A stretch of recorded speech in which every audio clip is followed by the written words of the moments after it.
তো আমরা আসলে একজন আরেকজনের পিছনে না লেগে, দর্শক এখন খুবই পরিষ্কার, দর্শক সব বুঝতে পারে। দর্শক বুঝতে না পারলে দর্শক এই সিনেমা হাউসফুল সত্য না। মানে আমি শুধু এতটুকু বলবো, তুফান 1 হলো জাস্ট ট্রেইলার, তুফান 2 হলো আসল সিনেমা। তো না, তুমি তো ভালো এর আগে সিনেমা করছো, আমি তো সিনেমা করি নি, তুমি আমার সিনিয়র সিনেমাতে।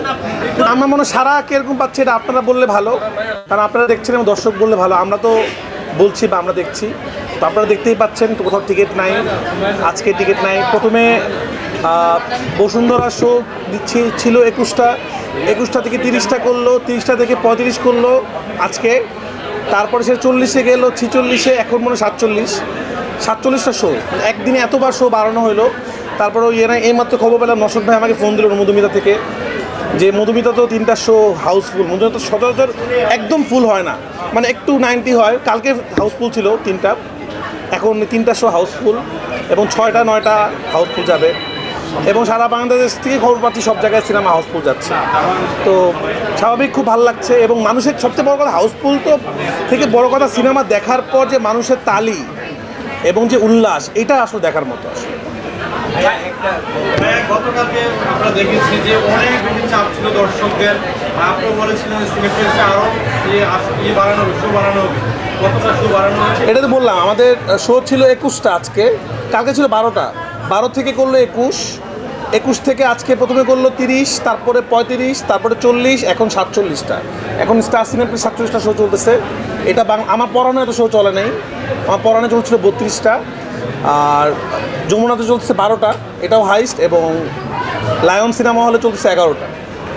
ভাই আমার একটা প্রশ্ন, সেটা হলো মধুমিতা হলের টিকিট কাউন্টার বন্ধ, কিন্তু তারা ব্ল্যাকে বিক্রি করতেছে, এইটা নিয়ে আপনি আসলে কি বলবেন? এটা নিয়ে আসলে আমার বলা কিছু না, এটা মধুমিতার মালিকের প্রশ্ন করেন, এটা আমি তো মধুমিতার মালিক না।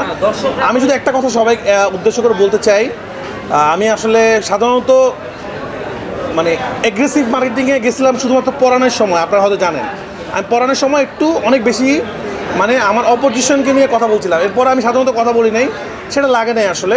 তো আমি একটা কথা বলবো, দর্শক তুফান দেখছে বলেই তুফানের শো 30টা থেকে 40টা যাচ্ছে, 46টা যাচ্ছে। তো যাদের সিনেমা দেখতেছে না তারা আল্লাহ আল্লাহ করেন যেন তাদের সিনেমা সবাই দেখে। শুধু শুধু তুফানের সিনেমা ভালো না, এটা না, এগুলো বলে নিজেদেরকে ছোটো করবেন না প্লিজ।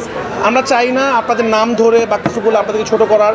আপনারা সিনিয়র ডিরেক্টর, আপনারা ভালো মানুষ, আপনারা কাজ করেন। তুফান আমরা শো বাড়াচ্ছি না বা আপনারা নিউজ করতেছেন। এবং আজকে একটু একটা ভিডিও দেখলাম যে আপনাদেরকেও টাকা পয়সা দেওয়া হয়েছে যেন তুফানের প্রশংসা দর্শক করতেছে, সাংবাদিকরা করছে না। সাংবাদিকরা সিনেমা এখনো দেখে নাই, যখন দেখবে সাংবাদিকরা প্রশংসা করবে। সাংবাদিকরা যেটা করছে দর্শকের প্রশংসাটা তুলে ধরছে। তো প্লিজ, মানে আপনাদেরকে নিয়ে মানুষ হাসতেছে আসলে। তো প্লিজ আপনি এগুলো বন্ধ করেন। তুফান বন্ধ করার অনেক চেষ্টা করছেন শুটিংয়ের আগে, পারেন নাই। সিনেমা সেন্সার হইলো, রিলিজ হইলো, এখন সুপার হিট হয়ে যাচ্ছে, কদিন পরে ইন্ডাস্ট্রি হিট হয়ে যাবে। কি দরকার? আমার কথা যে ভিডিওগুলো থেকে যায়, ছোটো ছোটো মানুষ তো থামতেছে না। সুতরাং আমার খুব খারাপ লাগে এগুলো দেখলে। এই যে মানে নানান ধরনের কথা। ভাই, আপনার সিনেমার একটা দর্শক নাই হলে, সিনেমা চালাচ্ছে বসুন্ধরা বিপদে পড়ে, আপনি সেটা নিয়ে চিন্তা না করে আমাদের সিনেমা নিয়ে কথা বলতেছেন। তা আমি খুব ভালো মতো বললাম, আমি কিন্তু যখন কথা বলি তখন খুব বেশি বলি। আমি কিন্তু রাফি অনেক কষ্ট করে আজকে এখানে আসছি, কেউ আমাকে এখানে বসায় নেই। তুফান বানানো যারা ডিরেক্টর তারা জানে তুফানের মতো সিনেমা বানানো ডিফিকাল্ট। আমি অনেক কষ্ট করে সিনেমা বানাইছি এবং দর্শক দেখছে। তো আমার সিনেমা নিয়ে যদি কেউ নেগেটিভ কথা বলে উদ্দেশ্যপূর্ণভাবে, দর্শক বলবে, দর্শকের ভালো না লাগলে বলবে ভালো লাগে নাই, খারাপ লাগা বলতেই পারে, দর্শকের সে রাইট আছে। কিন্তু আমার অন্য কোনো মানে প্রতিপক্ষ উদ্দেশ্যমূলকভাবে কথা বলবে, তখন আমি এমন কথা বলবো আপনার লজ্জায় সিনেমা বানাতে পারবেন না। সুতরাং আমার সিনেমা নিয়ে কথা বলার আগে চিন্তা করবেন। আমি তাদেরকে বলতেছি, তারা বুঝতেছে যে আমরা কষ্ট করে সিনেমা বানাই, হলে দর্শক নিয়ে আসতেছি। দর্শক আমাদের সিনেমা নিয়ে আলোচনা করবে, সমালোচনা করবে, দর্শকের সে রাইট আছে। আর আপনাদের সে রাইট নেই। আপনারা সিনেমা বানায় আমাদের মতো হিট করে দেখা, খুবই সিম্পল কথাবার্তা। সরি, আমি খুবই ইভের কথা বললাম, কেউ মনে কষ্ট হবে না। আমি শুধুমাত্র তাদেরকে উদ্দেশ্য করার কথা বলছি। আপনাদেরকে বলবো, আমি যে কথাটুকু বলছি এই কথাগুলোই প্রকাশ করবেন, মাঝখান থেকে কেটে প্রকাশ করবেন না। যে আমি দর্শকদেরকে বলছি, প্লিজ আপনাদের অনুরোধ করতেছি, ভিউ বাড়ানোর জন্য এটা করবেন না। আপনারা জানেন আমি কাকে উদ্দেশ্য করে বলছি। কারণ তো বললাম, আর কারণ কি? এই যে দেখেন,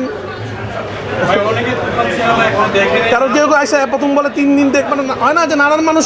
আমাদের সমস্যা কি? আমরা তো বাঙালি, আমাদের সমস্যা আছে। আমরা হলো যে ওই যে শিয়ালের একটা গল্প আছে না, আঙ্গুর ফল খাইতে পার না পারলে আঙ্গুর ফল টক। তো ওরকম আর কি, যে তুফানে তো ভালো যাচ্ছে না, না ভালো যা, প্রথমত যখন শুটিং শুরু করছি তখন বলছে সিনেমা রিলিজ হবে না, যখন শুটিং শেষ হয়েছে বলছে সেন্সার হবে না, যখন সেন্সার হয়েছে বলছে হল পাবে না, যখন হল পাইলাম এখন বললো যে না সিনেমা কেউ দেখবে না, যখন দেখা শুরু করলো এখন বলতেছে না এটা 3 দিন পরে দেখবে না। তো দেখা যাক 3 দিন না 3 মাস, এটা ভালোই লাগে আমার কাছে আসলে। পরাণ যখন আমি রিলিজ করেছিলাম তখনও মানুষ বলেছিল যে দিনটা ডের কাছে পরাণ টিকবে না, কিন্তু পরাণ টিকে গেছে, তো দর্শক টিকিয়েছে, তো আমি ওইটাই বিশ্বাস করি। এরপরে সুরঙ্গ করলাম, এরপরে তুফান করলাম, এবং আপনারা জানেন তুফানে আমার সাথে আছে মেগা স্টার সাকিব খান, এবং উনি ভয়ঙ্কর লেভেলে ভালো অভিনয় করেছে। প্রত্যেকটা মানুষ তার অভিনয় প্রশংসা করছে, প্রত্যেকটা মানুষ বলছে সাকিব খান কী অভিনয় করলো, এই অভিনয় তো আমরা কখনো দেখি নাই। এবং চঞ্চল চৌধুরী, ফজলুর রহমান বাবু, মিশা সদগর, সৈয়দুজ্জামান সেলিম, গাজী রাকাত, তারপরে সালাউদ্দিন লাবলু, মানে কে নাই আসলে। তো দর্শকদেরকে আপনারা শুধু জিজ্ঞেস করেন তারা সিনেমা কেমন উপভোগ করছে। তো আমাদের আসলে আমার মনে হয় সবার এইটাই করা উচিত, এই যে সিনেমার উৎসব শুরু হয়েছে, এই উৎসবটা শুধু লাস্ট ছিল সুরঙ্গ আর প্রিয়তমার সময়, এর আগে ছিল পরাণ হওয়ার সময়। তো বারবার যেন উৎসবটা ফিরে আসে, যখন রাফি আসলেই কেন উৎসবটা আসে, সবসময় যেন এই উৎসবটা হলে থাকে, আপনারা যেন আসতে পারেন। দেখেন একটা সিনেমা হিট হলে কিন্তু আপনাদেরও ভালো লাগে, আপনারা বারবার হলে আসেন, নিউজ করেন, মানুষের প্রতিক্রিয়া নেন, সবার জন্যই ভালো, মানুষের জন্য ভালো, হল মালিকদের জন্য ভালো। তো আমরা আসলে একজন আরেকজনের পিছনে না লেগে, দর্শক এখন খুবই পরিষ্কার, দর্শক সব বুঝতে পারে, দর্শক বুঝতে না পারলে দর্শক এই সিনেমা হাউসফুল করতো না।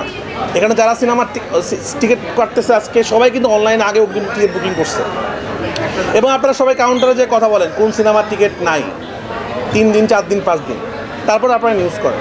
তো প্লিজ আপনারা আপনাদের সামনেও, আপনারা তো সাধারণত বিভ্রান্তিকর নিউজ তো আপনাদের সামনেই বলে, তখন আপনারা কথা বললেন যে দরকার কী, যে সিনেমাটা ভালো সেই সিনেমা ভালো হোক। আর আমি সবাইকে বলবো আরও যে সিনেমাগুলো আছে সিনেমাগুলো দেখেন, প্রতিটা ডিরেক্টর কষ্ট করে সিনেমা বানাইছে, তাদের সিনেমাগুলো সবার দেখা উচিত। সবাই সিনেমা দেখেন, সবগুলো ভালো ছবি আমি আশা করি, আমিও দেখবো, চান্স পাইলে আপনারাও দেখেন। তুফান তো আসবে খুব তাড়াতাড়ি ইনশাল্লাহ। তুফান 2 প্ল্যান করেই তুফান 1 লেখা হয়েছে। মানে আমি শুধু এতটুকু বলবো, তুফান 1 হলো জাস্ট ট্রেইলার, তুফান 2 হলো আসল সিনেমা। তো তুফান 2তে আরও অনেক অনেক অনেক অনেক বড় চমক আছে। তো এইটুকুই শুধু বলি, আমাদের দেশে এই কালচারটা শুরু হয় নাই, সিনেমাতে শুরু হয় নাই যে একটা 1 দেখার পর 2-র জন্য মানুষ অপেক্ষা করবে। আমি বিশ্বাস করি যারা তুফান দেখছে প্রত্যেকটা মানুষ 2-র জন্য অপেক্ষা করবে, এবং 2 যেই দিন রিলিজ হবে সেদিন দেশ সব কিছু বন্ধ হয়ে যেতে পারে আমি মনে হয়। এর জন্য কি খুব বেশি অপেক্ষা করতে হবে না, খুব বেশি অপেক্ষা করতে হবে না। মানে আগামী ঈদে কি না সেটা বলতে পারবো না কবে ঈদে, কারণ সেটা অনেক বড় স্কেলে কিছু একটা হবে হয়তো। রাবি ভাই, আমি একটা প্রশ্ন করতে চাচ্ছি, একটু আগে যে কথাগুলো আপনি বলছিলেন সেই কথাগুলো প্রেক্ষিতে বলতেছি, আপনি কি মনে করেন যে কোনো পক্ষ বা কোনো মহল আপনার সিনেমা দর্শক নষ্ট করার জন্য পেছনে লেগেছে? না না না না, এসব বিষয় দর্শক কোনো কিছু নষ্ট করা যায় না, দর্শককে আটকানো যায় না। এমনি ধরেন আপনাদের মধ্যে অনেক দলাদলি আছে, দর্শকদের মধ্যে কোনো দলাদলি নাই, দর্শক ভালো ছবি দেখে সবসময়।